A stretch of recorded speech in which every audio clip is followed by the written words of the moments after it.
How to register in DigiSilver.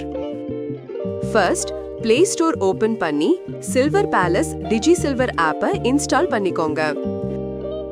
App open பண்ண அப்புறம் login interface கீழே இருக்க Register Here ஆப்ஷனை கிளிக் பண்ணுங்க. Registration பேஜ்ல உங்க நேம் and contact details-ஐ fill பண்ணி Next பட்டனை கிளிக் பண்ணுங்க. நீங்க ரெஜிஸ்டர் பண்ண நம்பருக்கு OTP ரிசீவ் ஆயிருக்கும். அதை இங்க சப்மிட் பண்ணி உங்க நம்பரை வெரிஃபை பண்ணிக்கோங்க.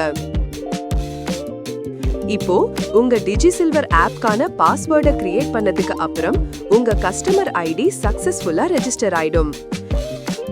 நீங்க ரெஜிஸ்டர் பண்ண மொபைல் நம்பர் அண்ட் பாஸ்வேர்டை என்டர் பண்ணி உங்க DigiSilver ஐடியை லாகின் பண்ணிக்கோங்க. Once again, உங்க வெரிஃபிகேஷன் கோடை சப்மிட் பண்ணிக்கோங்க. நீங்க சக்சஸ்ஃபுல்லா DigiSilver ஆப்ல ரெஜிஸ்டர் பண்ணியாச்சு.